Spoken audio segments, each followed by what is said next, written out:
Pickle Media just said, word up, y'all. That pickle guy. I hate pickles. We're not going to go there again. We're going to have to block him until he changes his name from Pickle Media to like something good, like Milkshake Media. Okay.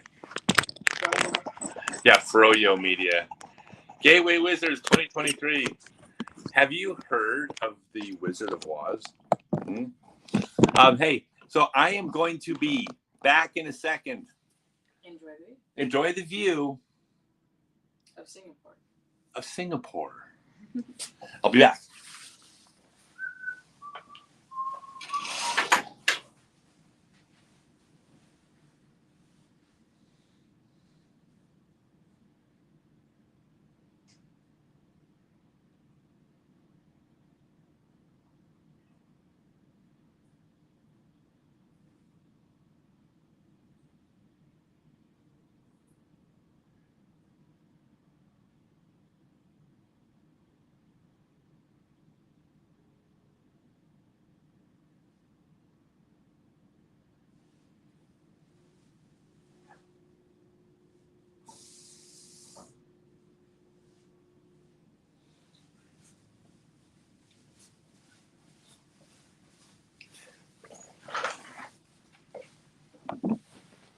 Do this, and then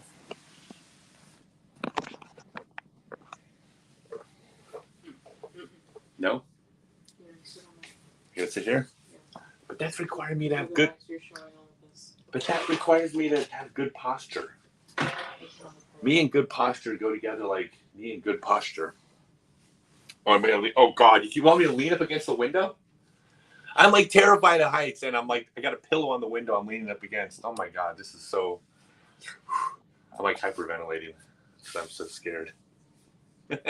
Hello, everybody. Let's see. Stokely retracted. What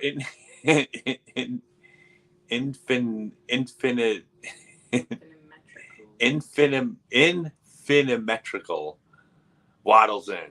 I don't know what waddles in. Like a penguin. You're like a penguin.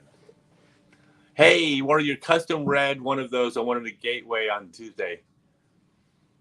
How can I be afraid of heights? I'm 50 feet tall. I'm terrified of heights. And you know what I did? This is going to sound so nothing because every single person watching this would have no problem on this. But I went up to the cloud forest and I walked on this really skinny walkway up like 70 feet up in the air above a bunch of trees and waterfalls, like dangling out above there.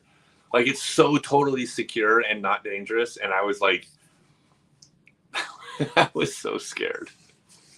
You did it twice. No, and then I did it twice. Yeah, I did do it twice. I did it a second time. I walked and then I went up the stairs and did it again. Happy New Year, YouTube user. Big Jim Disc Golf, 6'8". Nice. Oh, cool. Hello, Big Jim Disc Golf, 6'8".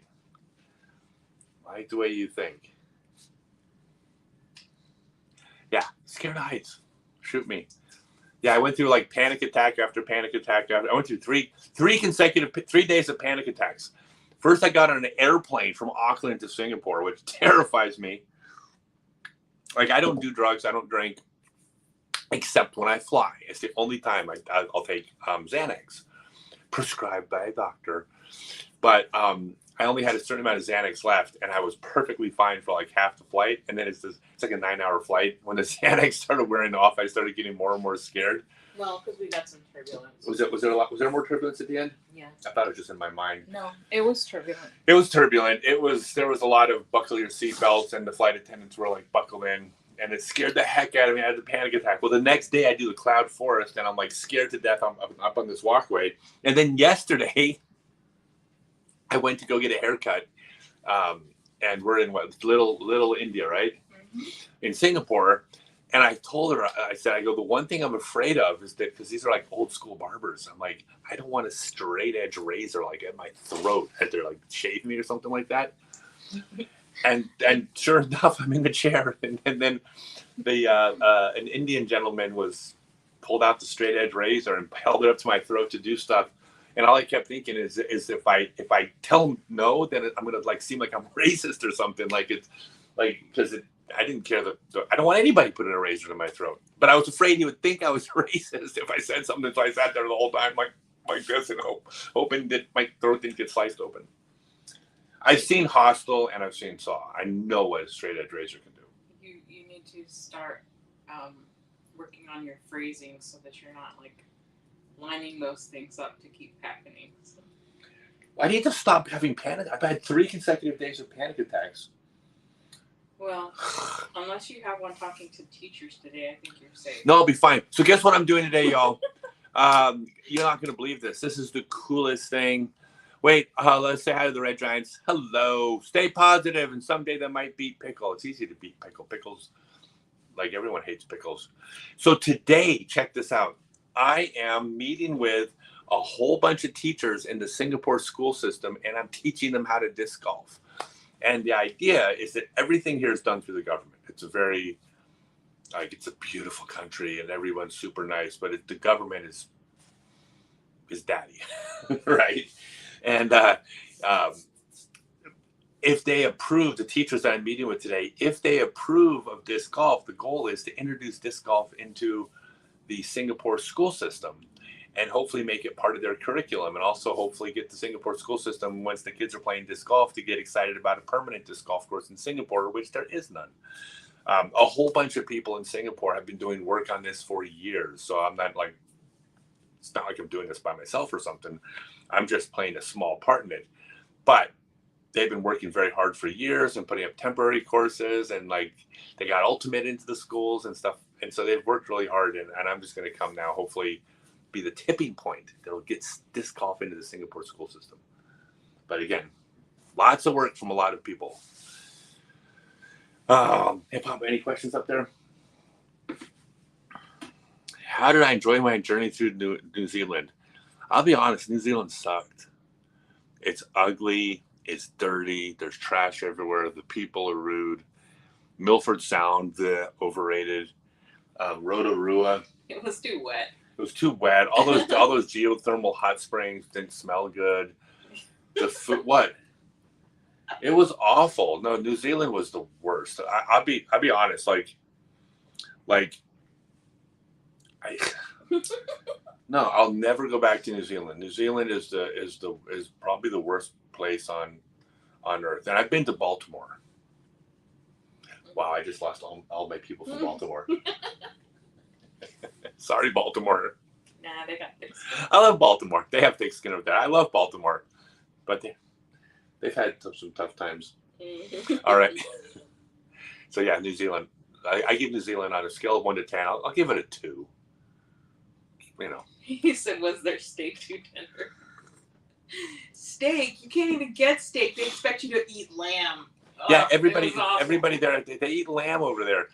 Yeah, there's sheep everywhere, and the people, none of them are entrepreneurs. They're all about 9-to-5 jobs over there.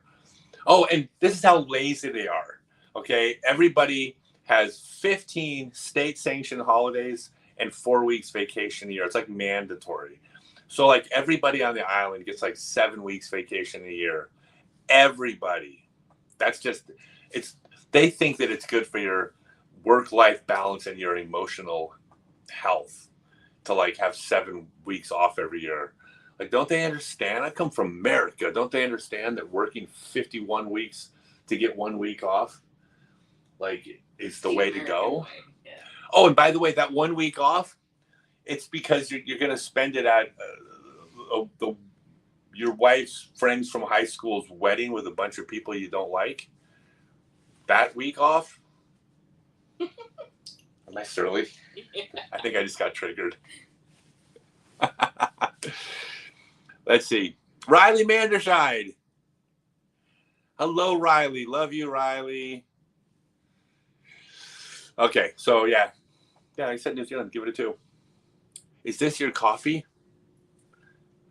That's not coffee. This is coffee. Remember Crocodile Dundee? Nah, I don't do accents. Hey, Scott, doing one of your seminars in Vegas in February. Is John still teaching it? I have some announcements regarding that. As of right now, all the seminars are happening, but we have an announcement regarding that, which I'll have finalized in a week. That's all I can say. But everything's good. Question about your 6-month online class. Yes, you should sign up for it. It'll make you more handsome and smart and charismatic, and you'll make more money at your job, and your kids will be better behaved. Let's see. 6-month class or all-day seminars. Cost, if about the same. For reference, 56 years old, playing less than a year. They're both good. Really, it's just a matter of which way you like to be taught. The 6-month class has far more information because it takes place over 6 months. It's not just me like sharing videos and then giving you a checklist of things to practice. Like there's live classes, there's interaction. You're going to be constantly shooting videos of yourself and uploading them for form reviews. I have 5 trainers working the class. It's a very much a longer process that like I'm really proud of it. I mean, you'll get everything you need to know out of the 6-month class. The 1-day seminars, though, a lot of people don't want to learn off the internet. A lot of people like the one-on-one. You accomplish a ton, but it's just 1 day. Like you get 1 day. It's and you're going to get a video afterwards of your before and after and what to work on. But it's limited by 1 day. So I would say that 1-day class is better than any 1 day in the online class because it's in person. But the 6-month class is way more information. Like we go into the weeds on wind and disc selection, building a bag, mental game, all the different drills. So yeah, but they're both good. But they're for different, they're different. Tell me more about your barbecue sauce. Yeah, I'll tell you all about my barbecue sauce. It is the best tasting barbecue sauce in the entire world, and I spent a whole bunch of money on it, and I'm gonna lose my shirt. Because apparently people don't want to spend $50 on barbecue sauce over the internet. Did you know that? They just can't see the bargain. You can't see the value in buying. It's not $50. It was $10 a bottle. Yeah, the barbecue sauce is really good. I mean, it's delicious. No one doesn't like it. It's really, really, really good. But from a business perspective, I'm gonna give you all a life's lesson in business, because it was actually a great decision to do the barbecue sauce, even though I'm gonna lose a ton of money. So the reason why, and by the way, the only reason I'm losing money is because I had to buy like $20,000 worth in order to get a price that was even moderately competitive, which turned out wasn't competitive enough. Plus, it was a peak of COVID. It was right, and I bought it right in the middle of COVID. Everything about it was just, but it wasn't a bad decision, and I'll tell you why. I'm going to lose a bunch of money on the barbecue sauce, but the only reason that my 6-month online class, which are doing really well, exists is because of the mindset. I think this is a really good idea. What do I got to do to make it happen? And boom, boom, boom, pull the trigger and make it happen. The barbecue sauce was mostly a financial decision. The 6-month class involved a ton of time promoting and building the structure and putting everything together. But both of those things happened because I was willing to do both of those things. But the 6-month class would never have happened if I had the mindset of, I don't want to do the barbecue sauce. Because you got to be willing to just take a leap, and you got to be willing to fail. Like as an entrepreneur, you have to absolutely not only be willing to fail, like you will fail. You'll fail all the time when you're an entrepreneur. And if you can't accept those failures are the literal part of your success, then you shouldn't be an entrepreneur. You should, nothing wrong with that. But failing is part of the process.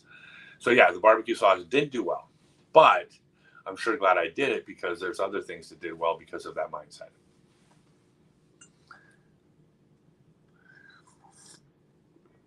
Man, where is it sunny? Well, it's sunny out here in Singapore. It's sunny all year. It can be very rainy here, but it's very sunny and warm. It doesn't get cold. We're by the equator. I mean, we're the southern part of Malaysia, which is south of Thailand. So it's perpetual summer here. Spring, summer. Hi, Benita. You got another foot of snow up there in Minnesota. Will throwing in the net be enough? Yeah, throwing in the net is great. You know, you work with what you got. And so throwing into a net is far better than not throwing. And I'm actually a big fan of nets. I think you could accomplish more throwing into a net. Okay, let me back up. Big picture here. In a perfect world, being outdoors is the best way to train as far as your throwing, because you can watch the flight of the disc. You can get immediate feedback. The problem with outdoors is that you will spend such a high percentage of your time gathering discs that not only is it time consuming, but it can also get boring. You can get tired of it. I kind of think of it like jogging. You know, it's like doing field work. It's like jogging. Like when you're motivated and you're excited and you got goals in front of you, it's easy to get out there and do it. But the majority of people find jogging unsustainable. They don't jog for a year, right? So throwing into a net makes it a much more sustainable practice session, because you can go put up a net and throw 50 throws in 12 minutes and then go take the pizza out of the oven. But you just got 50 throws in. It would have taken you an hour to drive to the park, throw 50 throws, pick them up, and come back. So the field works better in principle, but in the practical sense, I think the net works. Like the net actually can work quite a bit better. But the problem with the snow is, what I always recommend is that even if you're doing network, which is, for all the reasons why I think network is so good, I still think you should throw outside, if possible, every fourth time or every fifth time. Enough where you're constantly getting some feedback and watching the disc fly. But then most of the time in the net, you can tell if you pulled it to the right. You can tell if it came out clean or not. But you need to go outside enough to kind of reinforce the connection between what it felt like and what the result was. So that's the drawback to being outside in the winter, is that that you don't get any of those days out there. But it does not mean that throwing into the net isn't good. If you were swinging a golf club, you would be hitting a golf ball into a net. You're still working on your swing just the same, just not seeing the results. Love you, Melina. Little evil, but can I get better? Feel stuck at my arm, everything. Read your first instruction book 20 years ago. PDGA number 21308. Always wanted to learn, mostly throw forehand. My longest ace is around 400 feet backhand skip. Just not consistent on the backhand. Of course you can get better. The only way you can't get better, there's two things that have to happen for you to not get better. You have to have perfect form, which I don't know anybody, very few people that do. But if you don't have perfect form, your form could always get better. And if you had perfect form, I think there's a point where, in the real world, our age will affect things as well, right? Like if your form was perfect and I'm 53 years old, well, then I'm probably not going to improve from 53 to 54 with something I've been doing for 40 years. But if I'm 53 without perfect form, by the time I get to 54, I aged a year. But if I improved my form, that could more than make up for the age thing. But unless you're perfect, you can always get better. The thing about it is, when you throw, there's all these different elements that have to all come together for the throw to be good. And there's a number of different things. And if you're doing one of them wrong, you're losing distance here. And if you're doing this one over here wrong, you're losing accuracy and distance. And you're doing this one over here, you're losing more distance. And if you're doing all three of them wrong, you're losing a ton of distance. But every single one of those things, if you just corrected one of them, you will improve, even if the other two haven't been corrected yet. But then you correct another one, then it gets better. And then another one, it gets better. So you can always improve the form. I will tell you this about my first instructional book, is that I'm extremely proud of it, because there was nothing, it was the first book on how to play disc golf. It was the best thing out there because it was the only thing out there. And it was cutting edge information at the time. But I personally have learned so much since then that there are things in the book that are wrong, but there's even things in the book that are right. But the way I taught them in the book, I would never teach them that way now, because I'm far more effective at teaching in other ways. Because there's just better ways to teach than, like I get better as a teacher, just like should get better at everything. Teaching, I can get better at the rest of my life. That doesn't care if I get older. I should always be improving as a teacher. And so a lot of the stuff in the book, even when I got it right, I don't teach it that way now. I'll say one quick thing, because like my 6-month online class at scottstokely.net and the seminars teaching my method, like I'm so proud of it. It works better than anything else in the sport. And the big reason why is I don't teach the end result. The end result is that YouTube video: plant here, rotate here, pull here, lean here, transfer weight there, power pocket this. Like, y'all know this. Go watch a YouTube video of a pro throwing in slow motion and mimic their throws and tell me how it goes. Like, might help a little bit, but the vast majority of players don't find that works. And I won't go down the rabbit hole now of why, but it's not. I don't believe it's effective to teach the end result. What I teach, my method, is a process, a step-by-step process. If you follow it, if you're patient, if you put the work in, it takes time. But if you follow this step-by-step process of developing certain skills, it ends with you throwing correctly based on your individual body. This is why other people can be out there teaching my seminars, because they're teaching a method of teaching that I've developed. So yeah, so the book was like, I'm proud of it. I'm very proud of having done it. But the reason if it was in print right now, I'd be making money off it. And it's not in print because there's enough there that I don't think is right. All right, give me some silly, funny questions. This serious stuff's for the birds. How's it been for you guys out there so far? A lot of courses out there? Well, we're in Singapore, and there's 0 courses in Singapore, which is why I'm meeting with the teachers today. They have a pop-up course. They have a local club. They bring a pop-up course out. There have been places where they've been able to leave baskets up for a little bit longer, but not a permanent setup. But yeah, like the idea for me is I'm going to all these countries now. Well, a lot of many ways where they have no disc golf courses, or they have a few disc golf courses. And because we're from here, we're going to be in Indonesia, which I don't think there's any courses. And then we're going to be in Malaysia. There's a few. There's Thailand. There's a few. Cambodia. There's a few. But yeah, these places, there's not a lot of courses, which is why I'm here. I'm doing the Johnny Appleseed thing, or I'm going to try. I'm working with someone, hopefully to go to Madagascar next year. And I'm hopefully going to be in India next year as well, trying to literally introduce disc golf to these places.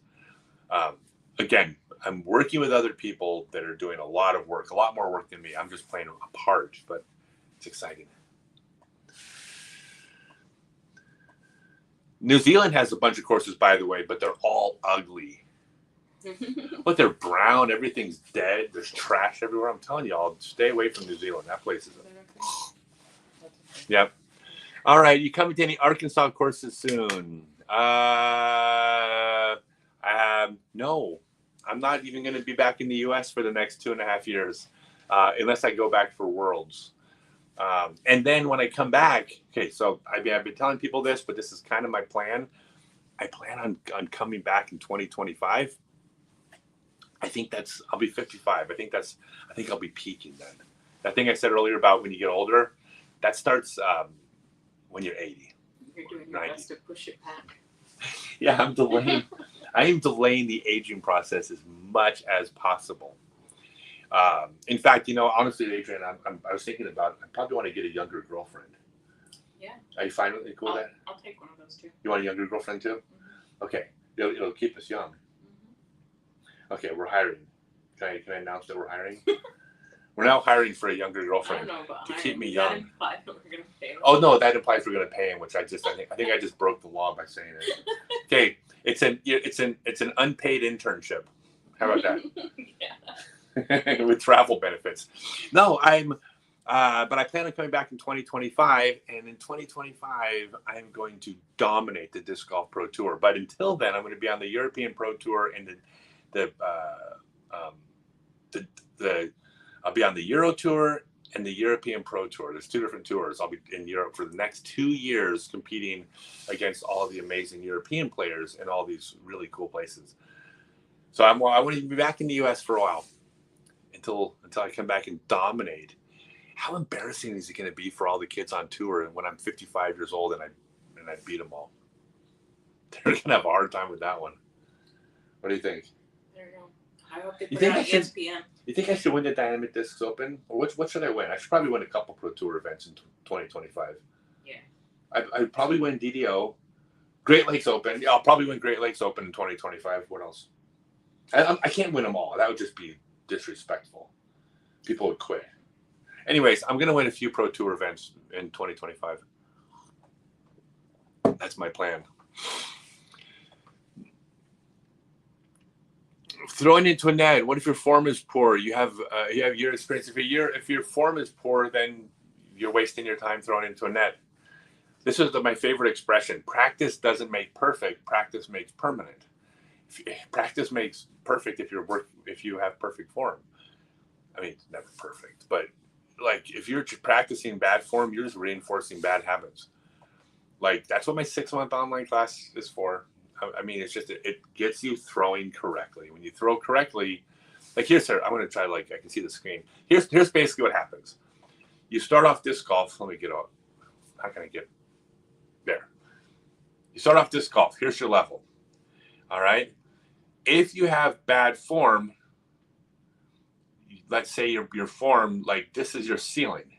Now, if you practice, you'll get better and better and getting slower and slower in your improvement. But eventually you can get up to that ceiling that your bad form allowed you to get to. With good form, your ceiling's here. And then when you practice, you get better and better, and then you slowly improve, and then you wind up here. Good form gives you a higher ceiling that you can move your game and your scores and your skill set into. I blow people's mind all the time at seminars and clinics. Someone will throw, and I'll ask them, say, how long have you been playing? And this, by the way, if anybody's here at one of my seminars, you've probably heard me do this. I'll say, how long have you been playing? So I've been playing for 4 years. And I'll say, you stopped getting better in about 8 months, right? They're like, how did you know that? Because your form is the form where 8 months was like, with that form, you can't improve after like your 8th month because your form won't, like, it'll prevent you. So I can tell you like almost like certainly to the year, like the ceiling you have based on form. So yeah, you can't have bad form. Bad form will kill you. Good form, you'll be good at the game.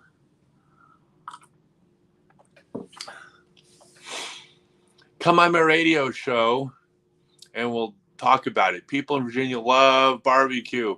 We'll send listeners to the website with the promo code DISC. Absolutely. Hey, of course I'll be on your radio show. Yeah, we've been talking to you, I think, haven't we? Yeah, we've been talking to you. We're going to be on your show. Yeah, no, I'm going to do a promotional thing. I'm going to be giving out barbecue sauce at a lot of tournaments next year as a promo. It's so good. Wait, if you guys eat it, like it's delicious. It's no high fructose corn. I paid an extra $1 a bottle just to not have high fructose corn syrup and have real sugar in it, which ends up means I spent like a 25% more per bottle just to get real sugar. Probably not the best business move, but I couldn't promote high fructose corn syrup. That stuff's garbage. Tell us about the Australian Open. Years ago, it was Ricky versus Paul. Yeah, this year it was Drew Gibson versus how many he wanted to win by. I mean, Drew ran away with it. I got off to a bad start. I ended up getting, what place did I get? 4th? 5th? 4th. I think 4th place. Did I get 4th place? Yeah. I came back to get 4th. I didn't play great. I played I think I shot almost 1,000 rated for the tournament, which is not too far below my rating, so I didn't play poorly. But yeah, Drew ran away with it. It wasn't even, honestly, it wasn't competitive. Drew Gibson's good. Like he's one of the top players in the world, right? He's top tier. So it's, yeah, there was no Ricky versus Paul. It was Drew Gibson versus does he win by 10 or not? I love Drew. Drew's a good guy. What's in Singapore? Everything. It is the most culturally diverse city in the world. Although I looked online, they said it was Toronto, which it might be. But the Singapore is such a small area that it's amazing. I mean, it's just like when you walk around, I can't even tell you which ethnic demographic is the majority here. Like, what'd you say? I mean, it's kind of hard, right? Like you walk down one street and everybody's Indian and everybody is Muslim on the next street, and then you get a bunch of white people, but they have accents on another street, and then there's a different all the different Asian communities here, so you get a lot of like the I don't want to try to group people together, but for me, like a Cambodian, not Cambodian, but someone from like Laos and Vietnam, they to me look very similar. Where Japanese and Koreans maybe have a look, but they're definitely a different look. So I can't tell you specifically what country, but you'll see a certain group and you'll know what part of Southeast Asia region it's from, I should say. It's crazy. And the food, oh my God. Like you see the pictures on the videos of like the food marts where there's just like tons of tiny food stands. It's like the food trucks in Portland, except it's not food trucks in Portland. And all the food's like amazing food from like all different countries. It's just wild. It's so beautiful here. But I'm here today to teach all the teachers, not all teachers, but a huge group of PE teachers in Singapore what disc golf is, so they can introduce disc golf into their school curriculum. That's the goal. Is disc golf illegal anywhere? So that picture that you took yesterday. Which one? Oh, yes. I got a picture on my phone from the botanical gardens in Singapore that say no throwing frisbees. So I think it would be illegal at the Singapore Botanical Gardens. How about that? But also you can't walk your dog or what else? You can't feed the otters. Mm-hmm. Right? Let's see. If I could throw a household item, on a par 4, which would I choose? I would throw a jar of pickles, a glass jar of pickles that would shatter, and then I'd watch all those horrible devil food wilt in the sun and die a slow, painful pickle death. So sad. Why did you have to make this a sad show today? It's not a sad show. Pickle death is terribly sad. Why would you do that? You know what? I'm going to make you choose me or pickles. Okay. I can have my pickle and eat it too. We literally when I just met Adriana, remember this? We just met, and she goes into I hate pickle juice, like it smells so bad. She went into a gas station and she came out with like a pickle in a thing, and I'm like, you're not eating that in my car. I did eat it in the car. You made me roll the window down. Yeah, then you ate it. Yeah, I let her eat it in the car, but then I made her roll the window down. Yeah, and I told her if you spill pickle juice, it's over. I said it's over. Yeah. You know, by the way, as an old wise man who's now an expert at relationships, one of the most effective things in relationships, ultimatums. Don't listen to the books. Ultimatums are great. Yeah. You do this, or I'm breaking up with you. Negotiations? Who needs that? Who needs negotiations? I should write a relationship book and just make it. Oh my God. What if I wrote a relationship book and I just gave the worst advice possible, but I'm smart enough where I could actually kind of like use like really faulty logic and justify it, like why these are like really good ideas? Spin it. Yeah. Like I've told this, I don't know how often anyone's ever listened to me, but whenever like a younger guy, like whatever, like, you know, probably in their 20s or something, is like talking to me, if the subject of relationships comes up, I always say to them, look, the key to a good relationship is whenever you're talking to your girlfriend, start the sentence off with woman, right? So make sure you're very firm in your tone. Just woman, so trust me. If she's no, okay. Unsubscribe. People are unsubscribing. View count drop. Yeah, my view count's dropping. It did. It went from 70 to 64. Mm-hmm. I lost 6 people. I bet all of them are women. All right. which disc golf companies have reached Singapore? So here's the tough thing. It's very expensive to get discs over here. You have to import them, and if you get a large amount of them, there's taxes and there's import and there's customs. It is very difficult. Y'all don't realize like we're very lucky in the US when it comes to discs, and we're very, very lucky in Europe and Japan, Australia, and New Zealand when it comes to discs. Everywhere else in the world is really tough, and here's why. This is not Singapore per se. Singapore the economy is really good here. They could actually afford golf discs. But here's the thing about when you think about the cost of living being lower in other countries and things costing less money. It's true. A lot of things can cost less money because the labor costs less, the materials to build the house cost less, it costs less to grow the land, to grow the food you're eating, right? So a lot of things cost less. So the income's lower, but it's relative to the cost of living. It's just that country's economy is just less expensive. So a lot of goods and services cost less money. This is why we do overseas. For instance, you get a lot of manufacturing done in Japan. It's because of labor costs as much as anything are so much less because that's the local economy. Golf discs, because they're plastic and it's petroleum based, has a very fixed global price. So you can't, like, if you were manufacturing golf discs, let's say in Vietnam, where a dinner out might cost $1, a golf disc is still going to cost, $10 wholesale and $20 retail, maybe a fraction less, but not much less, because the cost of the materials was pretty much a fixed global cost. Plastic is plastic, which means that a golf disc in Vietnam might be a week's salary for a lot of people for a golf disc, which makes it cost prohibitive to play, or at least to play the way we do like in the West, where the cost of a golf disc relative to income is a very small amount of our income. So it's this whole golf disc thing in other countries is really difficult. Even making baskets in a lot of these countries is affordable because material cost and labor you can make inexpensive baskets in a lot of places. It's just, they're just raw materials to make baskets. But golf discs made with plastic is going to be a huge challenge for us.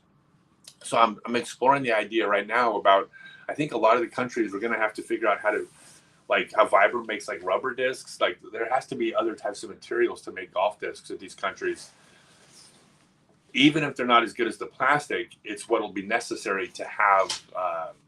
It might be necessary for the sport to grow in like developing countries. It's a real challenge we have to overcome. So, but you're plugging today? No. Am I running my battery low? Anyways, yeah. So disc golf companies, there's golf discs in Singapore. The economy is good in Singapore. People can afford golf discs in Singapore, even though they're expensive, but it's difficult. But in other places, that's not going to work. Oh, yeah. Hey, can you pull up the universe discs? Yeah, so guys, check this out. Guys and gals, check this out. I never got the people back after I gave that advice to young people on how to talk to their girlfriends. Right. But I'm trying to help the younger generation on their relationships.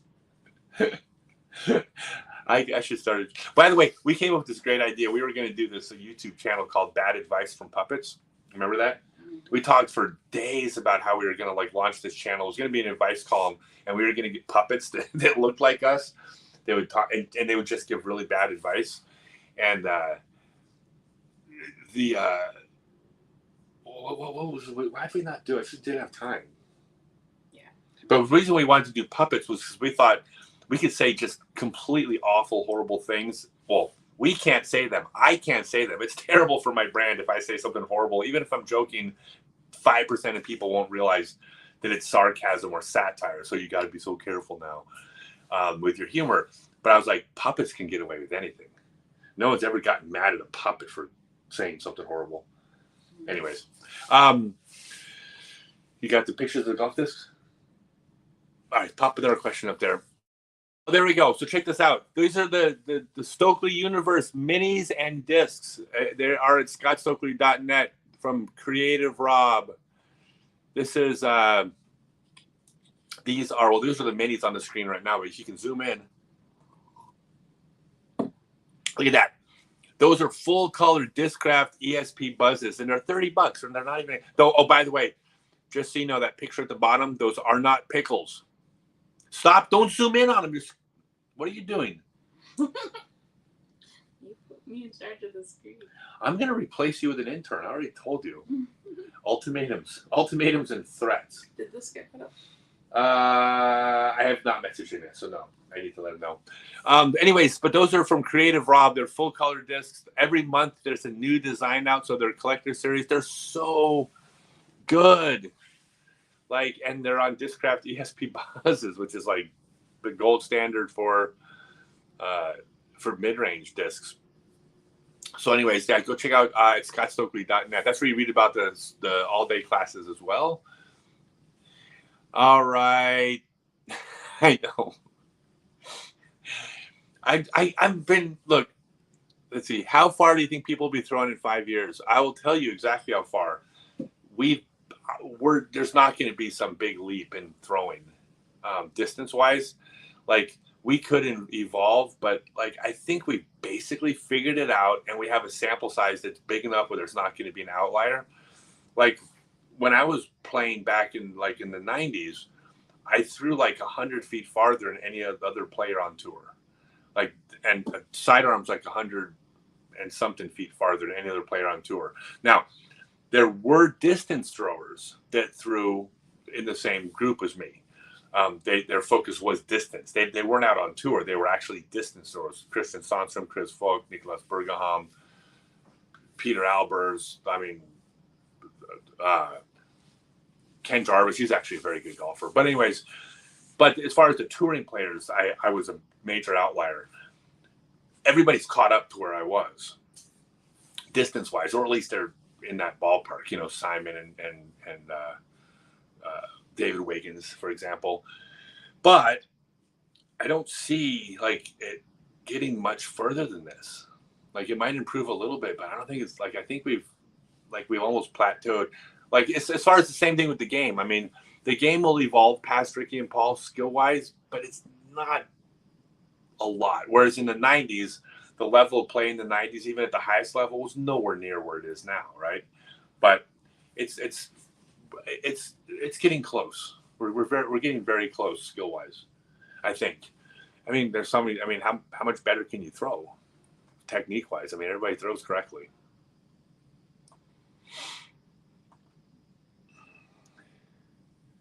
Did you meet the lady who was in our chat group last spring? I thought she was in Singapore. Yes, we did. She's going to be at the class today, right? Dinner with her. Yeah, we had dinner with her husband last night. Yeah. They're going to be. She's going to help with the class for the teachers today. So exciting. When you throw backhand, you've been working on walking right to left, bring your hips into play. Is this a good way to bring in the hips, or do you have a better solution? Yeah, and this is where I would have to spend like a whole lot of time going down this rabbit hole. But hip rotation is going to happen automatically. You do certain things, and other things happen as a byproduct of doing those certain things. Obviously hips are important, but hips happen automatically when you do the other parts of the mechanics correctly. You know, like if you're cracking a whip, the only thing you do is take the handle of the whip, bring the whip behind you, and do the handle first. That's all you do. As a result of that, the rest of the whip goes forward, it accelerates, it forms a loop, it breaks the speed of sound at the tip. But you didn't actually do anything to the tip of the whip. You didn't do anything to the middle of the whip. All you did is put the whip in the right position, did the handle first, and then physics took over on the rest of it. So every part of the whip is important for it to crack, but you don't do every other part of the whip. You only do the handle. That's what it's going to be like. You do the handle. So when you throw, you do certain things, and the hip will happen automatically.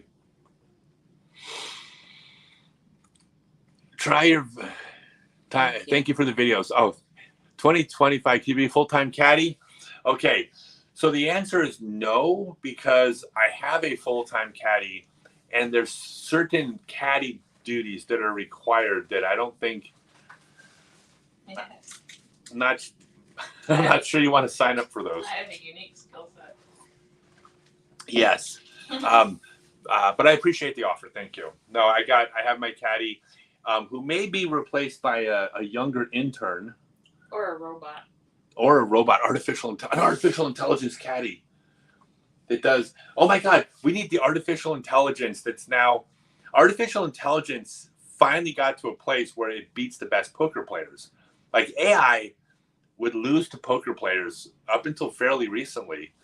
And I watched a couple like long form interviews on by the people that developed it and why that's happening. But it's a fairly recent thing that the best poker players now get beaten by artificial intelligence.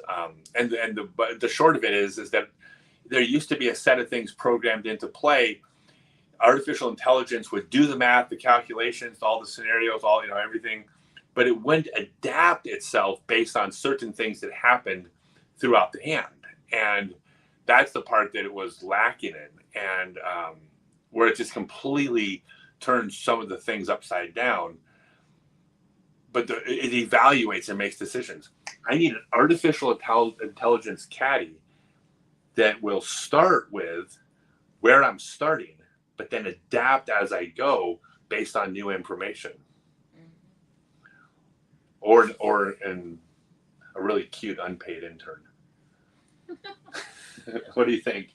I don't know. One of those two. I'm working on it. Could they make the robot look like a cute unpaid intern? Oh my God! An artificial intelligence, cute unpaid intern looking. Yeah. Whew. This is the holy grail of caddies. I don't know. I'm working on it. Patent the idea right now. Patent the idea. Don't anybody steal my idea for really cute unpaid interns with artificial intelligence. Caddies? Caddies. You forgot the word. I forgot the word caddy. Okay. Yeah, they got to be caddies. What's your advice for maintaining throwing power and distance in the woods without worrying too much about aiming and not hitting trees? All right. So first off, who told you you're not supposed to worry about hitting trees in the woods? That is why the hole is hard, because there's trees that you need to worry about. And you will hit them sometimes. There's no avoiding the trees in the woods.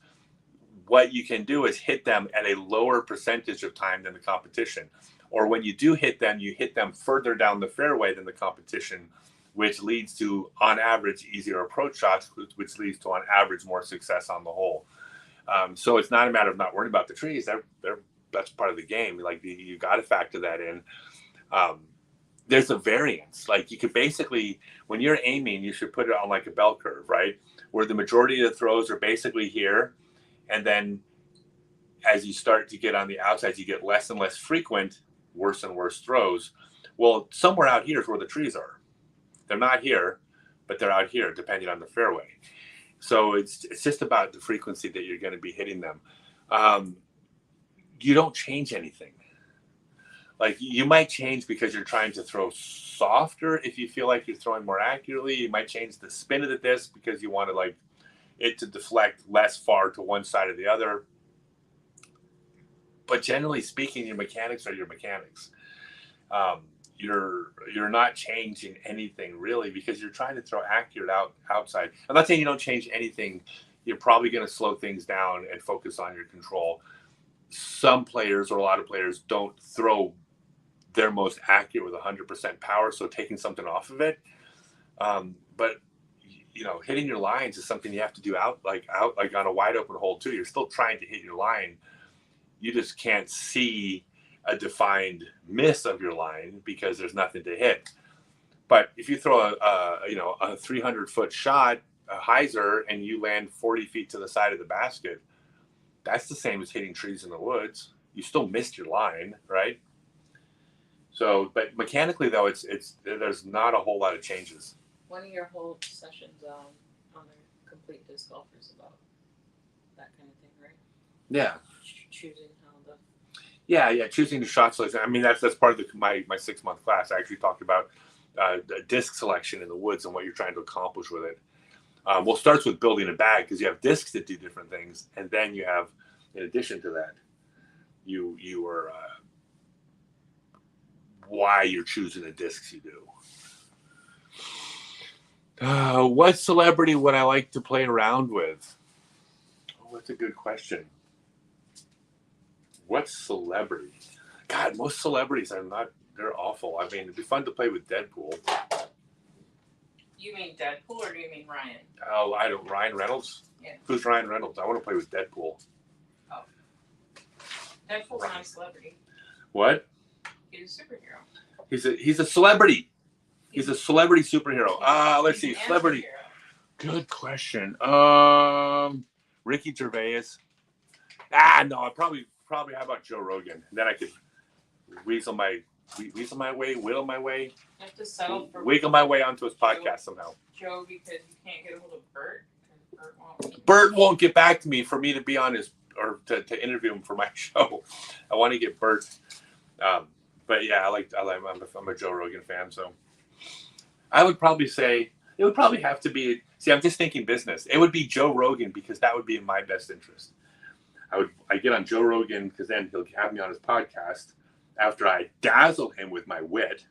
And then I get on his podcast and I sell 1 million discs from ScottStokely.net. See? It's business. Full circle. Full circle. Is Casa Bonita good form or bad form? It's good form until the following morning. All right, so everybody, Casa Bonita, if you've seen the episode of South Park. What? Oh my God, the following morning. The following what? The following morning. Okay, I'll have to see it. No.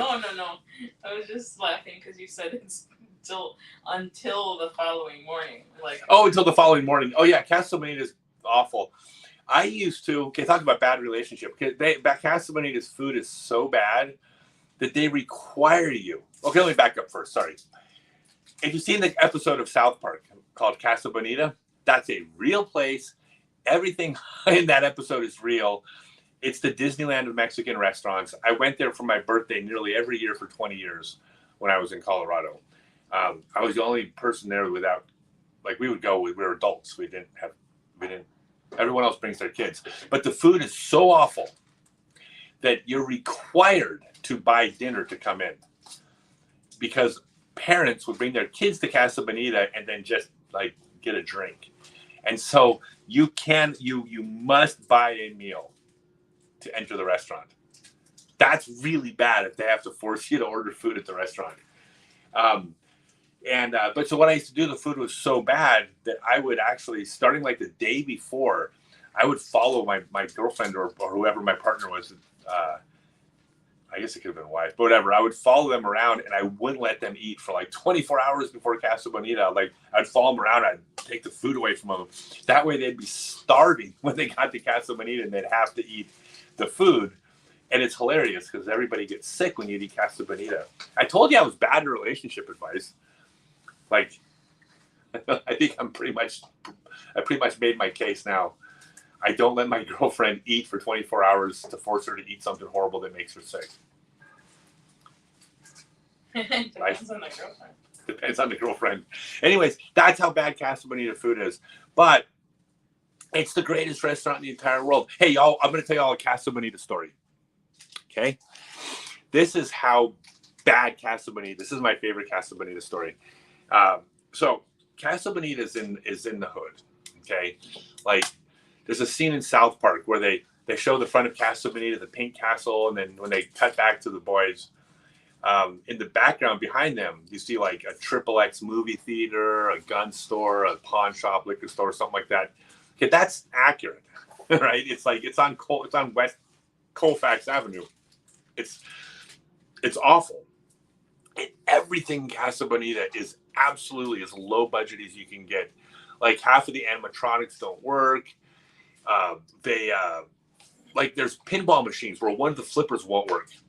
Have you ever tried playing pinball if one flipper doesn't work? But they never fix it. It's Casa Bonita. They have skee ball machines where you don't get 9 balls. Maybe 8 or 7 balls come out.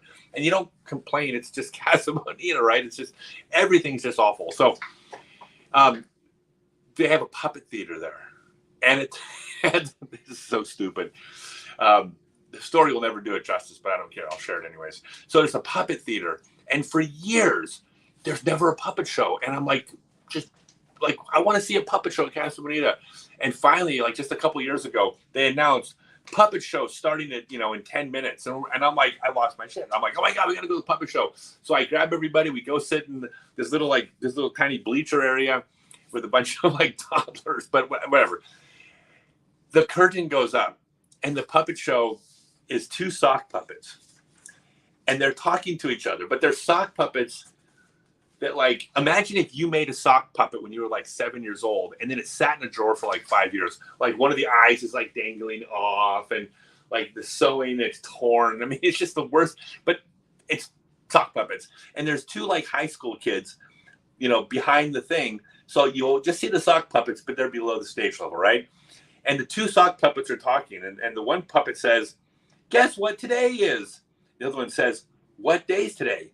And the puppet goes, it's my birthday. Yay! And then out in the audience, this kid, like this 3-year-old, 4-year-old kid or something goes, it's my birthday too. And the puppet turns right towards him and says, it's your birthday. Happy birthday. Yay! Anyways, what do you want for your birthday? And the kid in the audience goes, it's my birthday. It's my birthday. And the puppet turns towards the kid and goes, I know. I said happy birthday. Happy birthday. So what do you want for your birthday? And the kid goes, it's my birthday. And the puppet turns towards this like 3 or 4-year-old kid and says, I know, but I'm trying to do a puppet show here. And if you keep talking about your birthday, I'm going to have a hard time doing the puppet show. And next thing you know, the puppet is arguing with this 4-year-old kid, trying to tell this 4-year-old kid to shut up to do the show. And the kid's just excited about his birthday. There was a sock puppet arguing with a 4-year-old at Casa Bonita. The story will never do. I got to make a movie about Casa Bonita just to do the scene because the story doesn't do it justice. But you ever seen a sock puppet argue with a 4-year-old? And by the way, the 4-year-old was winning. It was the greatest thing I've ever seen in my entire life. It was Citizen Kane and The Godfather wrapped into one. I love Casa Bonita. All right. Is the prospect for courses in Singapore for parks in the city area or more towards the out of ages? I'm not sure. It's a real challenge here because the land here is at such a premium. The thing about Singapore that I've noticed in just a couple days is they spend a lot of effort to make sure there is green space. There's beautiful parks and botanical gardens and everything's alive, and apartment complexes are required to have levels with nothing but trees, and the rooftops have trees. It's very beautiful. But it's very limiting, and it's going to be tough to have it might be tough to have a course here because, of course, like in the U.S., it doesn't take up any land at all. What's 15 acres? Well, 15 acres in Singapore would be out of the question. So I'm not sure what they're going to do here, but I think there's options to that where it can work. They're just going to have to be creative with it. Like I know there's one piece of land where they've talked about having a course. Until it gets developed, it sounds like it's a really good idea. So I think it's possible, but it's a challenge here in Singapore just because of the land. But if the teachers are teaching in school and they're excited about it, that's a lot. It's a big step towards that happening because, if people want it, that's not a couple dozen local players trying to get it in the ground. It's all of a sudden all these kids going, disc golf is really cool. We really like it. Well, and they might be able to use some of the space around schools or universities. There are places that have space. With disc golf, we don't want the good land. Mm-hmm. Like we don't want the cricket field or the soccer field or the baseball field. Like we don't want manicured grass. Like we want the woods and the rough stuff. But even that's maybe at a premium here. It's harder to find. But it's a lot easier to find land that's difficult to use than it is to find land for to put a baseball field on. That would be really tough. It's possible. But the discs, we don't have any more questions. No more questions? I see one from Teach Peace. What does Teach Peace have to say? I'm gonna make all my disc golf in the Olympics. Okay, so here's the thing about disc golf in the Olympics, and I hope I don't like piss off a bunch of my southern US followers when I say this, but I might have to get dual citizenship. So I've been thinking about how to do this, but I think I'm going to get like I was thinking of the Republic of Chad. I want to get dual citizenship to the Republic of Chad. That way, when disc golf is in the Olympics, I can come represent Chad. Hope my American friends don't get mad at me for saying that. But I want to be in the Olympics so badly. And if I'm 65 years old, I might have a hard time qualifying on merit. But I also want to like be like, if disc golf's in the Olympics, I want to be there. So if I need to represent Chad, the Republic of Chad, I think I'm willing to do it. Start your own country. Start my own country? Yeah. Stokely. What? What? Yeah, that'll work. Okay, I'm going to start my own country. Speaking of that, and I'm going to let people in on this because they're going to hear us talking about it. We've been developing, Adriana and I have been working on our own language. We're actually developing our own language so we can have our own, right? Yep. So you're all going to hear us what appears to be talking gibberish to each other, but it's not gibberish. We've actually developed a system of, it's a pretty good system, right? Would you say? Mm-hmm. Yeah, well, I need to be able to tell you that you need to sit up straight on the podcast. No, I'm always sitting up straight. I have the best posture in the world. Look at this amazing posture. Anyway, so yeah, we're working on our own language. So if we started the country or a cult, either way, one of the things we'll have to do, we could be those like, if you want to be in our country, learn the language. Mm-hmm. Yeah, so that's it. So you'll have to learn our language to be in our country. We'll become total nationalists. Like, what do you call it? Not isolationists. It's what's the term for those countries when they start closing their borders down? Is it isolationists? Mm-hmm. Okay, we're gonna be like isolationists in our country / cult.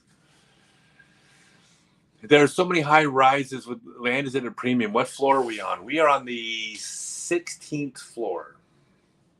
We are on it's the top floor of this high rise anyway. Of this high rise. Yeah, there's nothing above us. We're at the top floor.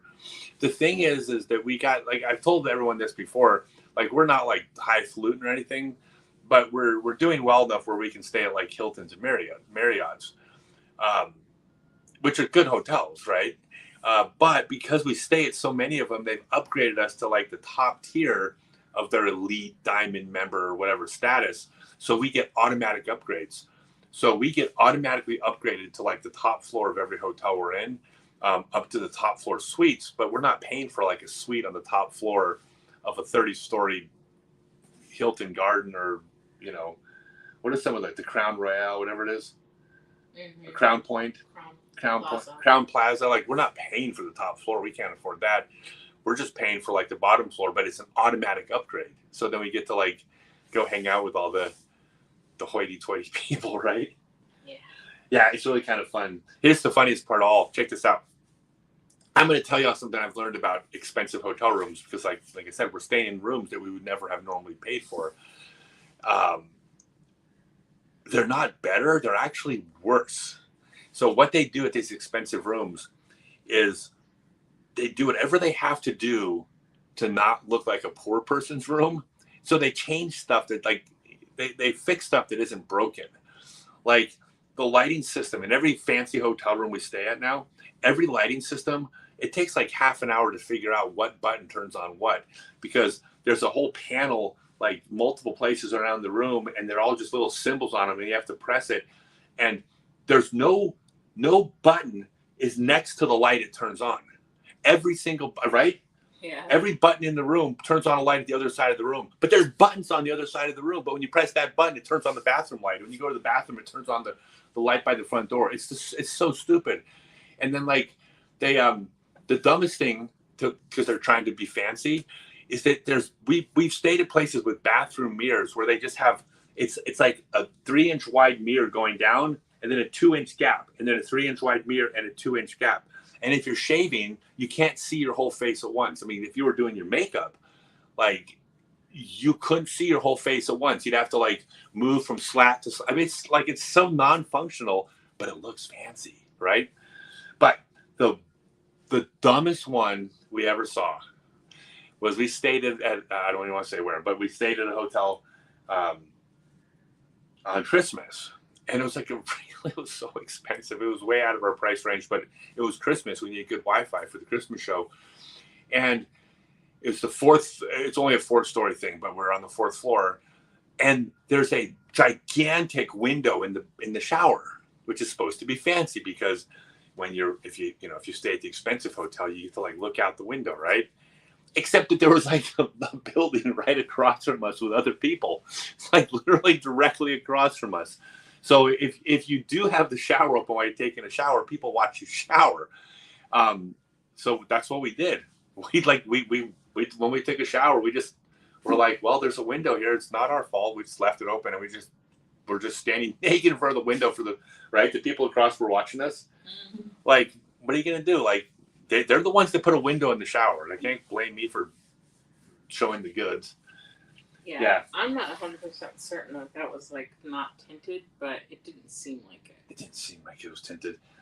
It's so silly. Oh, I'll tell you one more thing about these fancy pants hotel rooms. It's so great. So we wind up at like these places. It's like there's like a 30-story like hotel, and these are the most amazing buffet breakfasts I've ever been to. They got every breakfast thing imaginable, but they also have like meats and cheeses and olives, and then they have a whole like a sous chef cooking like your Asian breakfast. Like, I mean, it's unbelievably fancy, these buffets. Like 8 different types of juice and 10 different types of fruit. It's so cool. And we just paid for like the lower tier, right? Well, when you get to the upper tier, it turns out they actually have a special They actually have a special like dining area for the people on the top floor. So like we're like staying on the 33rd floor, and on the 31st floor, there's a restaurant, but you have to be staying on the 32nd or 31st floor to go to the restaurant. And they have everything that's down below at the fancy restaurant, but they also have like a full bar because rich people get drunk at 9 in the morning, apparently. But it's like it's only for like the highfalutins on the top floors, right? And so we've actually walked in before, like we're us, right? We've walked in and the person's been like, "Oh, excuse me, sir, breakfast is on the ground floor," because they don't think we belong there, huh? You're wearing your like jersey, and I'm wearing my like my disc golf stuff, and I'm like, "Oh, actually, we're on the 33rd floor," and they go, "Oh, I'm so sorry, sir. Please come with me." And they take us over to like the little snooty tables by. It's so stupid. It's so absurd, but like they don't even advertise that that's a restaurant on that floor. You just know it if you're one of the top floor people. I don't know. It's completely absurd, and we don't pay for it, so that's why we get to do it.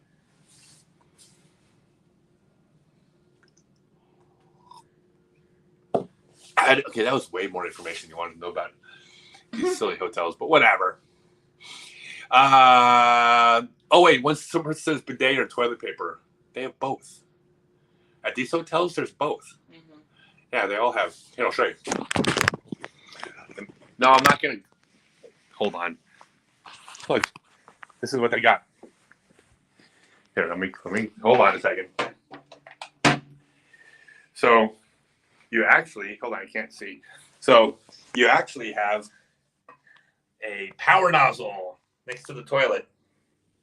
So there's your toilet, and then you have there's a garden hose next to the toilet. Which she is? Yeah, I'm not going to answer that question because you're the only one that wants to know, you creep. Oh, which should I use though? I know I just called one of the people. I mean, you're not really a creep. I'm just kidding. But I'm not going to answer because I don't want to put a visual in y'all's head. There's some things you can't unthink. But yeah, it's a garden hose, like with a garden with a power nozzle on it. So, like I said, here's what we're doing. Like, this is what we've concluded, because like you said, we're not paying for the top floor. We're paying for the basic, and it's not cheap, but it's not really expensive. It's Holiday Inn prices, right? It's middle of the road.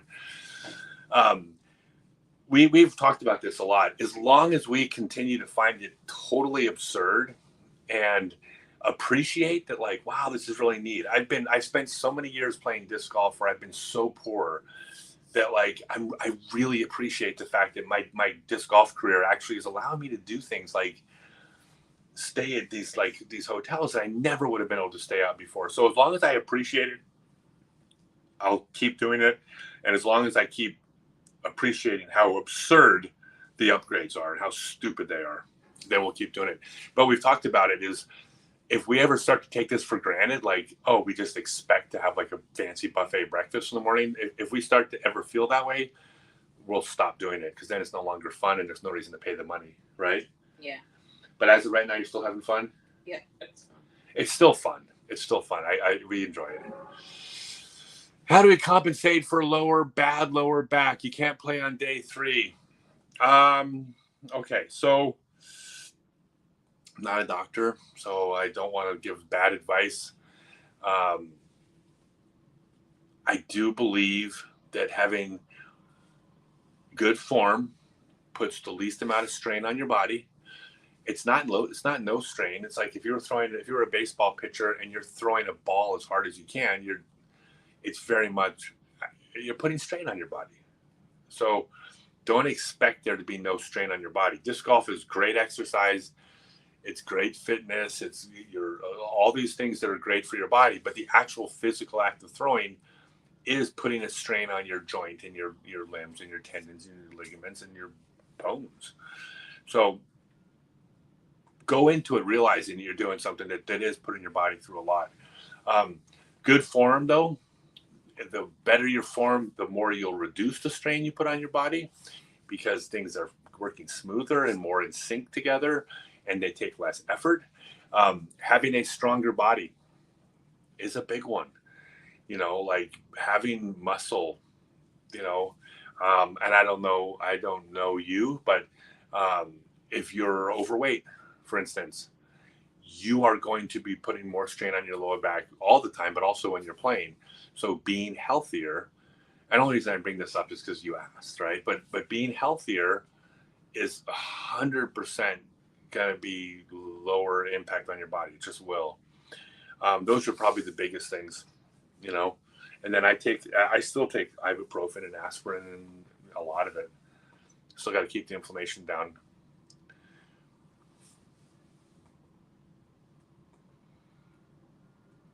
He says he wants to know what to do if he ever gets Scott Stokely rich. Yeah, Scott Stokely rich is not rich. I'm living out of a suitcase. I'm still, everything I own is in my room. It's more just being comfortable. And if I said it's a trip, it's like we're not getting rich, but I'm also not poor. And I've done, like, I paid my dues for so many years where I was, I slept on people's couches for years on tour. Had the time of my life. Everyone should do it. It was great. But it's like, yeah, it's neat that I'm able to just do the things I want to do now. But I'm still working 7 days a week. I'm still, not retiring yet. I haven't got retirement money, Rich, or even close. Yeah, for sure. Easier to be a citizen in Australia and play for us. Ooh, here's the problem, though. The people in Australia are really, really good at disc golf, and they're getting better. I want to play for a country that doesn't have disc golf, because when I'm 60, I'll still probably be the best disc golfer in that country if they don't have disc golf. But when I'm 60, I won't be the best disc golfer in Australia by a long shot. The disc golfers in New Zealand and Australia are, like, they're a tick behind the U.S., but it's like they're not far behind. You're going to be seeing 1,010, 1,020, and 1,030 rated players coming out of New Zealand and Australia in the next few years. Like, just watch them throw. I just watch them throw. I'm watching younger players who are very, very good, and I'm like, you're on the cusp. What's the best way to transition your backhand drills into a full-blown run-up? Well, I don't know if you took the class, the 6-month class. Yeah, that should have been in. I don't know if you're doing the continuing education, but that it is in there under the videos. Message me direct, and I'll let you know about the continue if you were with the first order classes, continuing education. But there's a process there, but I can't really explain it. It's a visual thing where I'll show you, like, because you got drill, then you modify the drill, then you have a third drill before you put everything together. But the whole time you're making sure you accomplish 4 things on your throw, and if all 4 things aren't happening, you have to go back to the previous drill, and that's the check. You move to the next drill. Are you doing all 4 things? If so, you can move on. If not, you move back. And that's the method of progressing. But it ends with you putting the whole thing together. Do I think anyone will develop a disc golf simulator like ball golf simulator games? Of course they will. Are you kidding me? There's nothing technological that isn't going to be developed. I went to, this is what's amazing. And disc golf will be here like anything else, and there's so many people that play. There's this thing called IAAPA. It's the largest trade show in the world for amusement parks, family entertainment centers, miniature golf, water parks, right? It's just this massive show. I was selling software that managed amusement parks, including vending and season passes, everything, right? But it just managed those overall software. Anyways, you would see the latest technological innovations, and the stuff that they had available that is coming out is just unreal for like other sports. Like one of the ones that was the most impressive was it was a simulated baseball machine where you are inside of an area, you see the screen, you see the pitcher winding up, and then you are what was it?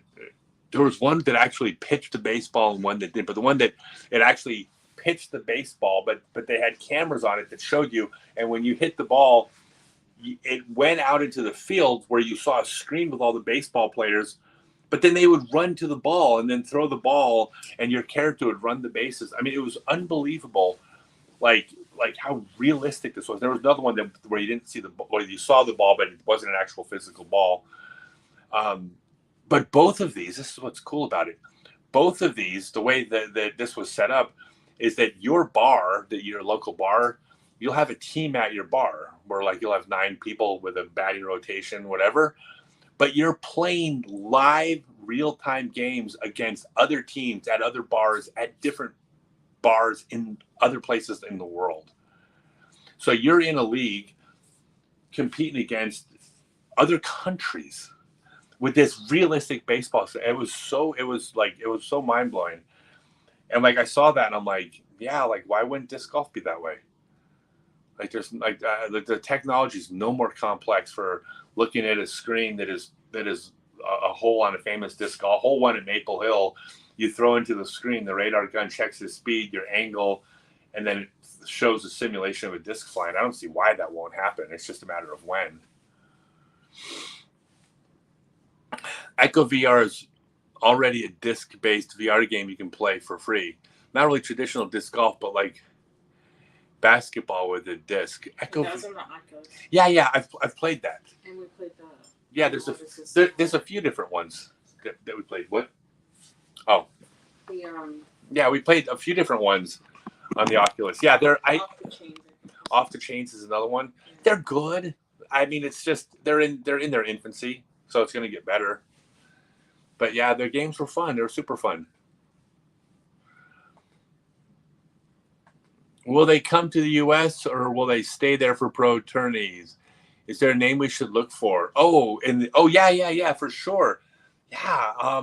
No, if there wasn't one name, it was just when I was there. Yes, they'll come to the U.S. of course, right? And the Aussies, New Zealand players. There's a player in New Zealand named Levi, who's the highest rated player in the Southern Hemisphere right now. Which I don't think I played with him. You played with his brother. I played with his brother. His brother's really good too.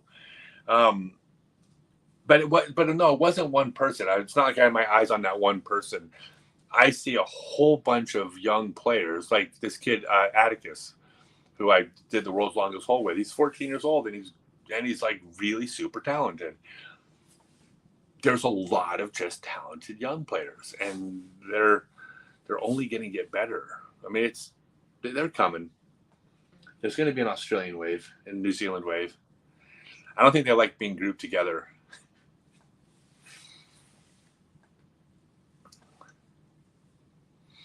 Let's see. Hi, any plans for visiting Colombia? You're more than welcome here. Yeah, I plan on being in Colombia next year in Medellin to play disc golf and freestyle. Yeah, Medellin's the epicenter. I'm good friends. Dan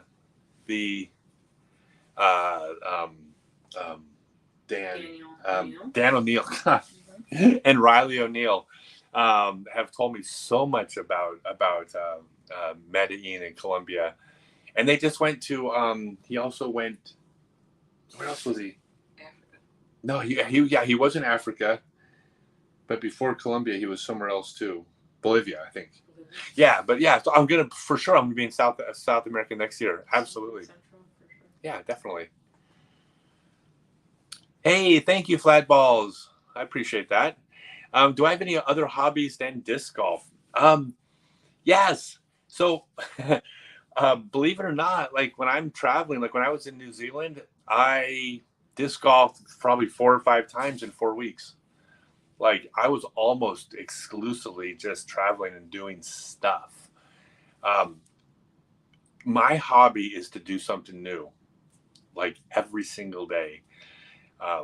Like obsessed over it, being in different places and seeing different things. And so it's not as much of a hobby as the overall thing is my hobby. It's just travel. Mm-hmm. But like we don't own a single thing that's not in our hotel room right now, which is 1 suitcase and 2 backpacks.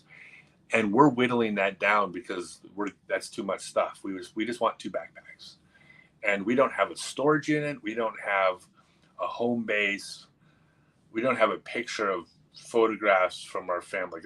We have nothing except what's on our person right now, and that's all we ever want. Because traveling and just doing something new. Like for example, I didn't realize because Sumatra's a decent little trip. Like we were gonna have to fly if we wanted to go to Indonesia, Sumatra. But we found out yesterday morning that there's a couple of Indonesian islands that are very close to Singapore, like a 45-minute ferry ride, just like a little shuttle over to these islands. And we're like, oh, cool. So we can go to Indonesia for 3 days. So on Saturday night, we're going to go to Indonesia, but we don't have any plans. Like we won't, like we'll get there and we'll look for a hotel when we get there. And then when we wake up the next morning and Sunday morning, we'll go online and find stuff to do. Like every day, like we just take as a new day. That's probably the biggest hobby. What'd you say? Collecting experiences. Yeah, but I don't like disc golf is like, I love disc golf. It's my everything, but it's simultaneously a means to an end to allow me to travel and do these other things I love too that are not disc golf. Like when I'm in New Zealand, I'm not playing disc golf every day. There's like, I'm going to Milford Sound and Rotorua and Topor and Hobbiton and then disc golfing some. Gonna come to U.S. tour. I think Simon coming from Europe shows U.S. tour is the tour. Yeah, I mean, it is. I mean, no, the Disc Golf Pro Tour is the pinnacle of the top tier in the sport. I'm going to be on the Euro Tour and the European Pro Tour. It has nothing to do with like it being less competitive or something like that. I give away all my prize money. So every dollar I make in prize money on the European Pro Tour is going to go to a local charity. So it has nothing to do with that. I'm just going for the new experiences. I want to go play in Denmark and Estonia and Finland and Norway and Sweden and Spain and all the other places. I'm going to get to I want to be in Europe. If I was 23 years old and trying to be a world champion, I wouldn't be in Europe. I'd be in the US. But the European tour, though, is like it's taking on a life of its own. It's getting bigger every year. So it's going to be super exciting. Let's see. Should the PDGA push to have a major bounce around the world? Are we still a few years away? Oh, so the PDGA push to have a major bounce around the world, like tournaments? I mean, like uh, there is. I mean, the Disc Golf Pro Tour had the European stops, right? They're adding it to Yeah. the So structure at least. yeah, so there's going to be a merging of that. I mean, it gets tough because it's a very expensive trip for a lot of people.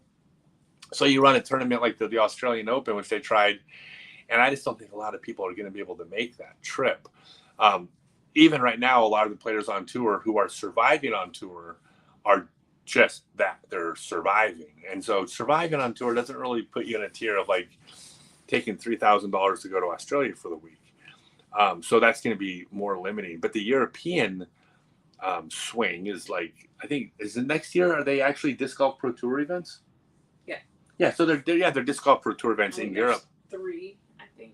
Yeah, but that's not going to be the PDGA. The PDGA and the Disc Golf Pro Tour is an independent entity. They're working with the PDGA because there's reasons to do so, but they're not like a subsidiary or employed by the PDGA. They are an independent entity, and it's in their best interest right now to be connected to the PDGA because of player ratings and things like that.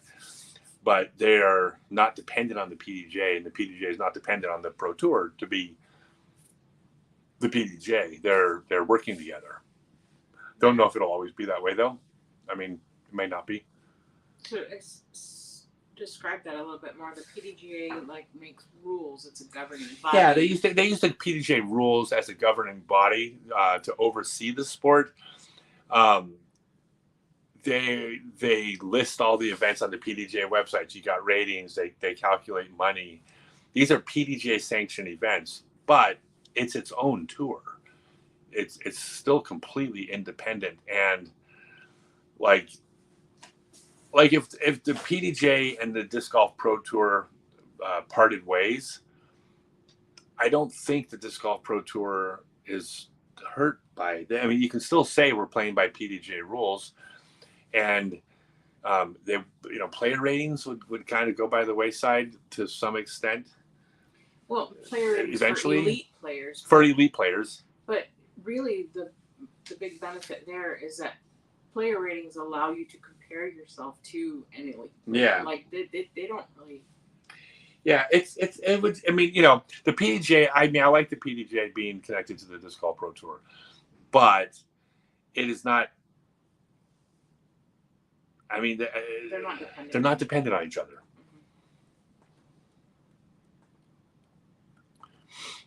Mm-hmm. Let's see.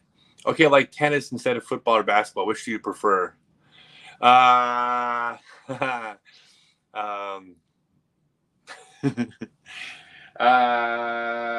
don't prefer any of them. I used to be the biggest sports fan in the world, and now I'm just too busy. I can't even imagine sitting down for 2 hours to watch a game right now. I got so much to do. I think I'm having like this massive midlife crisis where I'm going, oh my God, I only got so many years left. And like, if I don't do something like every minute of every day, I'm like, I wasted an hour. It's like, if it wasn't for the fact that you feel the exact same way, we would annoy the hell out of each other. Both of us have traveled with our kids, and adult kids who traveled with us for a little bit. And both of our adult kids, within a couple days, literally were like, I need a break. This is too much. And we're like, what do you mean you want a break? Like, we got to do 8 more things. They tapped out. We tapped out the kids in like 2 days. So, have I eaten anything weird in Singapore? I probably have, but I don't know what I've eaten because at these shops, a lot of the stuff is not in English, and you just point. So, like last night, I had this meatball thing. Yeah. This pork meatball. They told you it was pork. They told me it was pork, but I've just pointed. Oh no! Yes. Okay. So I went and got 2 cups of tea for us, and I didn't know what any of them were. One was called like ginger power tea. So I mean, it has ginger in it, right? But that's all I know. And it was kind of like bitter, but tangy and sweet at the same time. It was very good. That was the hot one. That was the hot one? Mm-hmm. And then there was another one. It was called three layer tea. Whatever that. I have no idea, but that's what we bought. We like ordering food where we don't know what it is. That's fun for us.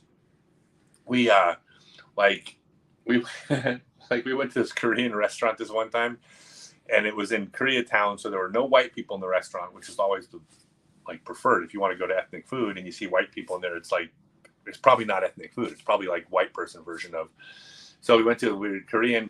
Nobody that worked there spoke a word of English. Like the waitress, they didn't speak any English. The menu did not have English translations on the menu. The only person that spoke English was the daughter of one of the employees who was there doing her homework, who became our waitress because she's the only one that could talk to us. And so we're like, I'm ordering stuff off the menu, and I'm like just pointing to stuff. I want this, and I want this. And every time I pointed something, remember, she would go, "Are you sure you know what that is?" So, no, I don't. No, I don't know what it is, and that's what I want. Like, just surprise me, right? And so the weirdest thing that we ate was, she brings out the food, and it's like this. It's this thing about this long, and about as big around as a piece of yarn, and it was the spinal cord of a goat, and it was like $10. It was like $10 for like a spinal cord of a goat, right? Mm-hmm. But it was, and by the way, you know what it tasted like? Goat. It didn't even have like a weird flavor. It was just, but it was the spinal cord, so it was a delicacy. So yeah, we like weird stuff, mystery stuff. But if she didn't tell me what it was, I don't think I would have any. I still wouldn't know. I never would have guessed that. No. Why do I think you really like crabbing? What's the most number of crabs I've caught? Have you ever been crabbing? You grew up on the ocean. Uh-uh. No? No. I caught crabs once when I was in the military. Okay, wait, I was never in the military though. Okay, but I've been crabbing, and I caught. You took any crabbing? Yeah. We in Oregon. Okay, you went. Okay, I remember you telling me that, like blue crab, right? Yeah, no, they were Dungeness. They were great. Really? Because you caught them and cooked them and ate them. Yeah, we caught them right off the pier. So I've never done that, but now I have to. Right off the pier? Mm-hmm. Like in the water, or did you like?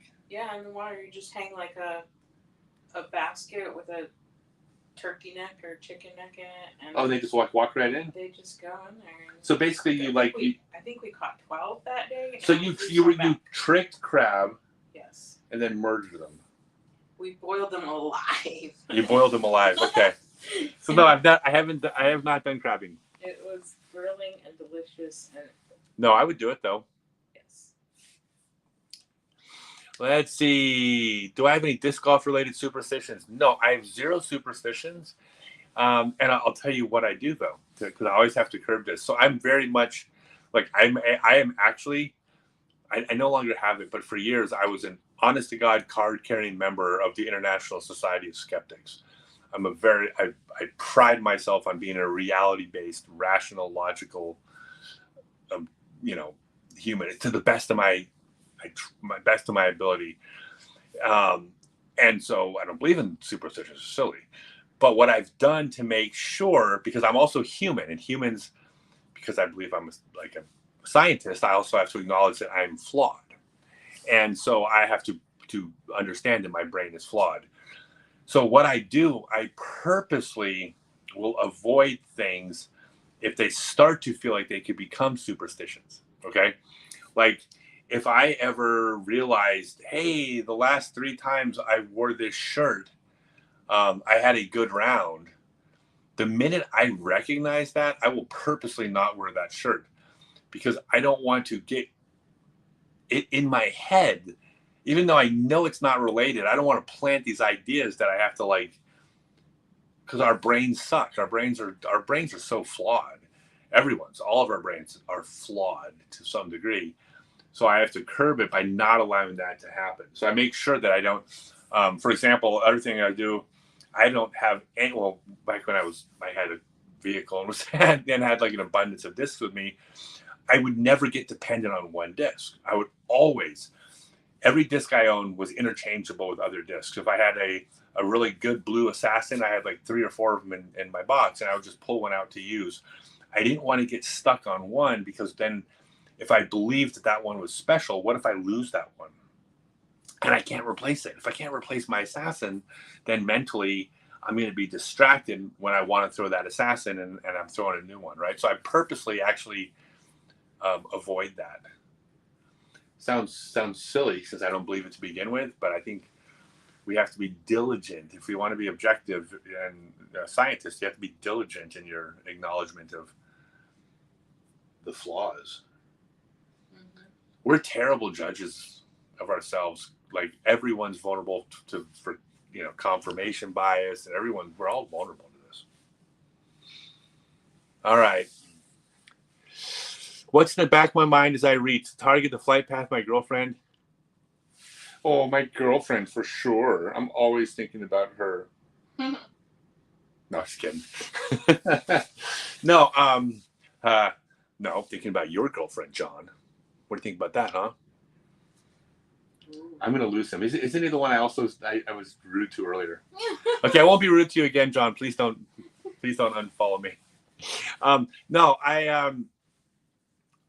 the only thing I think about when I'm throwing is mechanics, but just exactly what I said a minute ago. Your brain is your enemy. Okay, your brain is not your friend. And when it comes to sports, your brain is not your friend. Like, I can't stress this enough. You know how to throw. You've done the shot before. You've worked on your technique. You have your mechanics. You have your timing. You have your throw. You have your disc selection. You've calculated the wind. You've calculated the distance. You've calculated the angles. You've done all these things. You just have to do it. Anything you do to overthink at the time of execution will harm your throw. Anything you do will harm your throw. Now, you do require a lot of thought when you're learning. When you're learning to do the mechanics, you're learning the timing, you're learning to practice. Your brain is useful in making you go out and practice when you're too tired to practice. Your brain is useful in making good decisions on the course. Your brain's useful when watching videos and processing information. And like, there's so many things your brain does in preparation for your sport. But at the moment of execution, at that moment, you have to shut your brain off. All right. So if I do think about anything, it's mechanics, but mechanics is the core of how I throw, which means I'm trying to shut my brain off. If my brain won't shut up, because sometimes that happens, then I just remind myself, mechanics, just stick with mechanics. If you do correct mechanics, that's your best chance of success. That's like if you're playing a CTP hole, but don't remember the CTP, I'll park it. But if you remind me CTP before throwing, I'll hit first available. Yeah, brains are assholes. Like, they are. Our brains are absolute. Like, they might be the most incredible thing in the universe to the best of our knowledge. Our brains are the most complex, amazing thing, human intelligence. Like, we don't know of anything more complex and sophisticated than our brains. And they're simultaneously our enemies at the same time. I mean, depression, anxiety, drug addiction, like, whatever, laziness, irresponsibility, like low self-esteem, insecurities. Like, our brains suck while being amazing. So, like, when it comes to playing your sport, like, don't put trust in this thing. Like, this thing is not, like, if a brain could make a person with depression feel depressed on their wedding day, that brain is certainly capable of screwing up a stupid putt on a disc golf course, because it feels like screwing up your putt. So it's true. Our brains are our friends in training and practice, and they become our enemy in competition. Oh, poor John. What? He says he's a mean magnet.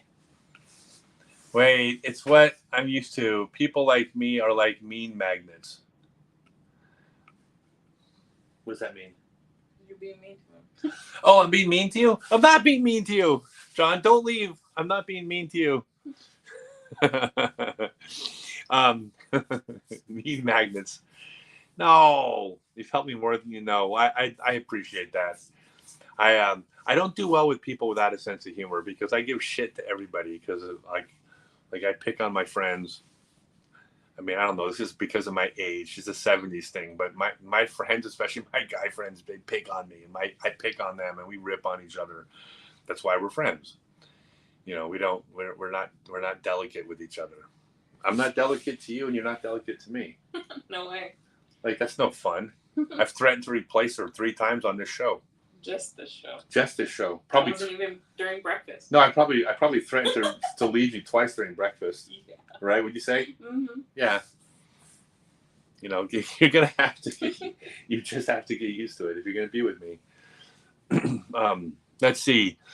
Do you still have any fly high discs? I got a box full years back, but only have an AK-47. They never produced any of them in premium plastic. I don't know what you're talking about. I have no idea. What is this fly high discs you're referring to? But you're gonna make your own discs. Yeah. Maybe? Yeah. Am I supposed to say that? No, I don't. I have no idea. But I was here. Here's what I would tell you. So nothing got made in premium plastic of that disc line. Fly Green in Denver, Colorado. That's who to contact. If anything's available, they will know. Talk to Mike at Fly Green. Let's see.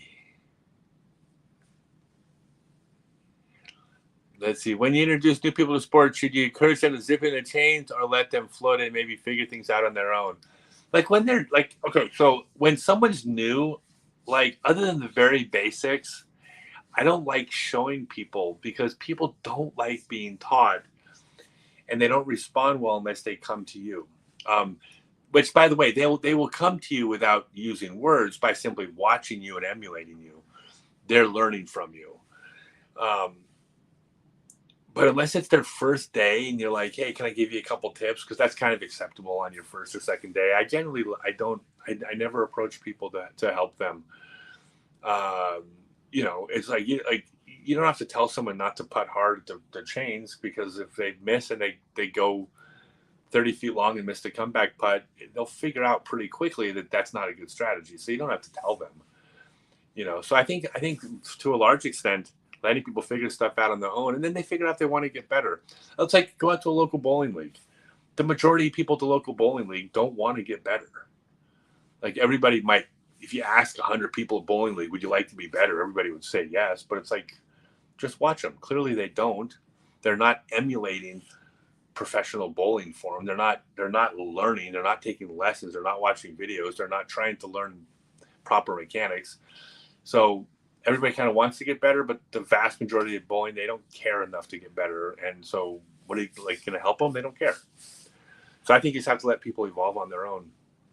Well, they have to decide for themselves if they want to get better, or they're just playing to kill time. Yeah.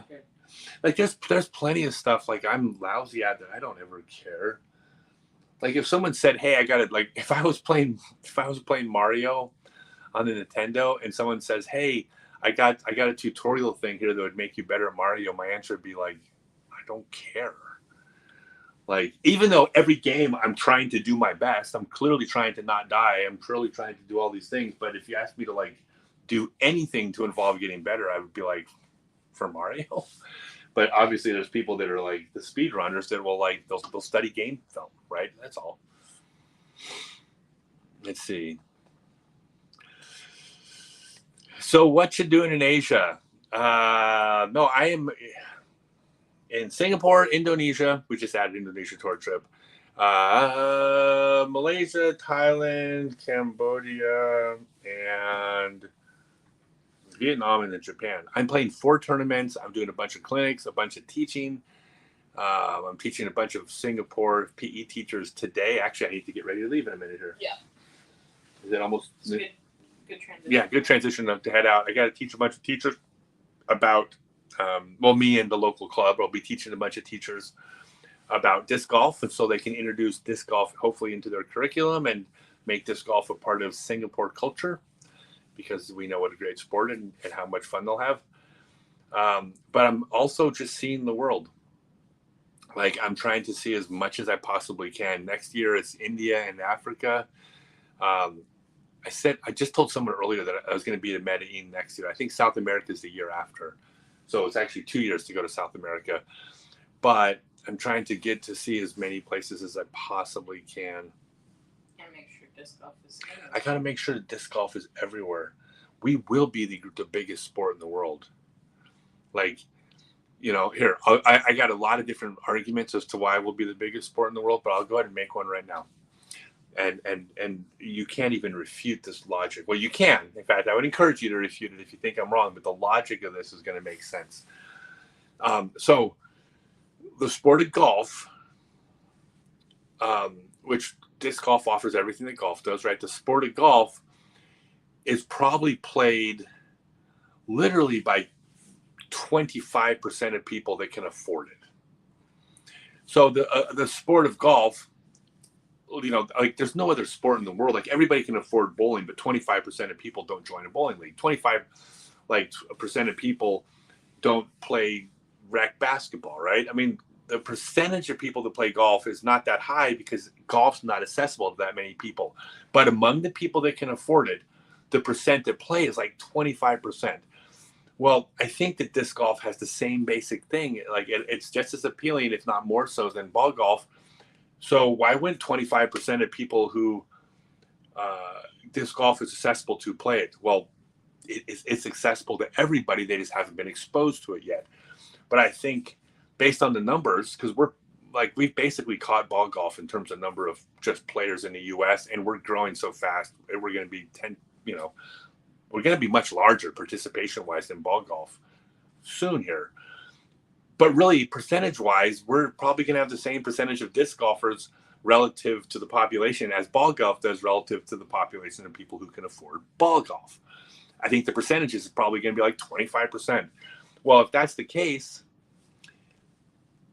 if all of a sudden disc golf was accessible in Madagascar, why wouldn't 25% of people in Madagascar play? If it's possible to be accessible to everybody, why wouldn't 25% of people in Belgium or Samoa or Mongolia, like why wouldn't 25% of humans play this game? And so I think that if disc golf becomes accessible to everybody in the world, I think that our numbers are going to blow every other sport out of the water.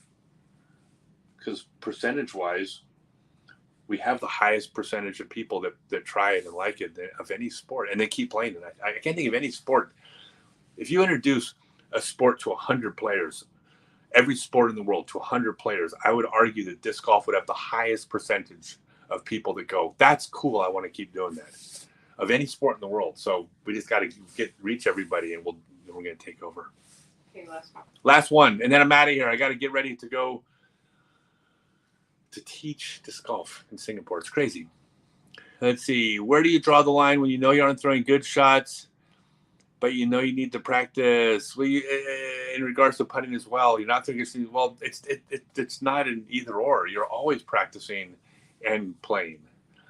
Like you could just focus on practice for a little bit and work on mechanics and then take a break from the playing for a little bit. But in the long run, like if you enjoy disc golf, you're not going to want to just not play.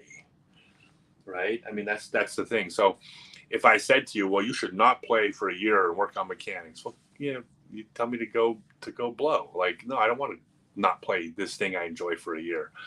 So you're kind of always going to be doing that, but you got to focus for sure. You got to for sure. If you want to get better, you always got to be practicing working on mechanics. You can't just be playing, Like if you're a ball golfer and you want to get better, you don't play rounds of ball golf exclusively. You got to be on the putting green and the driving range. That's where you get good, and then you play the game. We're no different. Good night, Joe. Hey, Joe Racino, before you go, hey, Joe, message me real quick. Let me know that you're still on. I got a message for you. So if you're still on, let me see if Joe's still here. I'm going to wait for Joe's message. If he's on, I got a message for Joe, especially for Joe. If he's gone, I'll have to message him. Are you there, Joe? Here you are. All right. Good night, Benita. Good night, Adam.